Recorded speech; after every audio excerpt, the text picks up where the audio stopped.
Hola, muy buenas tardes. Mi nombre es Sara Gabriela Zambrano Cuevas, estudiante de la especialización de Derecho de los Negocios de la Universidad Externado.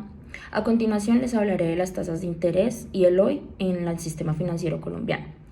Para iniciar vamos a hablar de qué es aquella tasa de interés. Las tasas de interés en la política monetaria colombiana se entienden como las tasas de intervención o tasas de referencia, mediante el cual el Banco de la República lo que genera es incrementar o reducir el interés cobrado a las entidades para suministrar la liquidez. Cuando lo hacen, puede generarse operaciones de mercado abierto, que son los OMAS, y se entiende que esta tasa de intervención es el principal instrumento que tiene el Banco de la República en materia de política monetaria. Para el 27 de abril de 2023 se estimó que la tasa de intervención iba a quedar en un 13,25%, en un alza de 25 puntos. Estas maniobras como tal reflejan el rol central y peligroso que la inflación ha tomado en el manejo macroeconómico del país. Uno de los factores importantes también ha sido la renuncia del ministro Campo, debido a que esto genera cierta incertidumbre en el momento de las finanzas colombianas y también desconfianza para los inversionistas extranjeros, por lo que esto nos genera una problemática, la inestabilidad que hay en cuanto a los ministerios y la credibilidad que hay en las políticas macroeconómicas de Colombia. La inflación mensual de marzo y la actividad económica sigue desacelerando, pero no con la meta establecida o lo que se tenía previsto para este año. Se entiende que el indicador de seguimiento a la economía ISI registró una variación anual del 5,8% en enero y 3,1% en febrero. El pronóstico de crecimiento del PIB para el 2023 aumentó en un 1%, estimándose que puede aumentar a un 2%. Siempre y cuando que esto, a pesar de que se ha realizado, no es el ritmo que se ha previsto y es un ritmo muy inferior que todavía hay que seguir trabajando.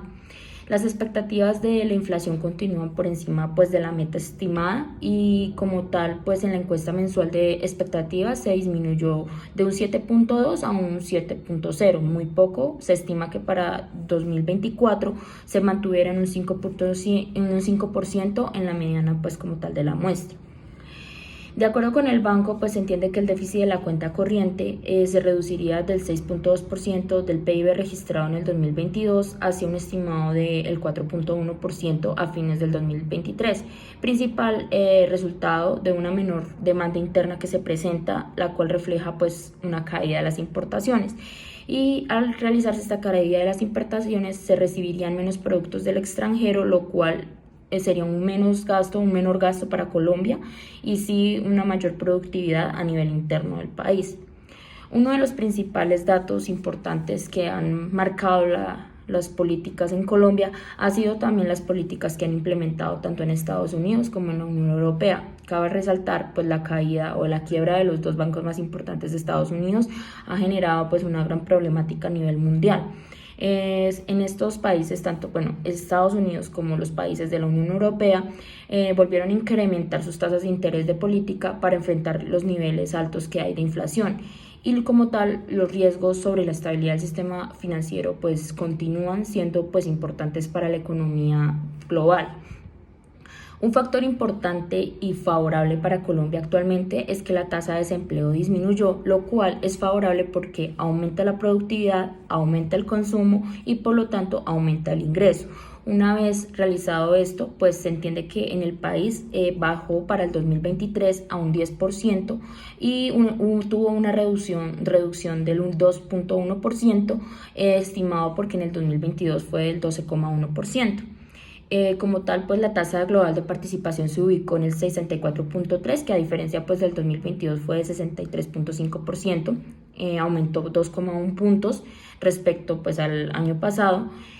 Y esto lo informó el DANE, pero estas metas deben seguirse trabajando para que así se pueda mantener ese nivel favorable para poder influir en la reducción de la inflación.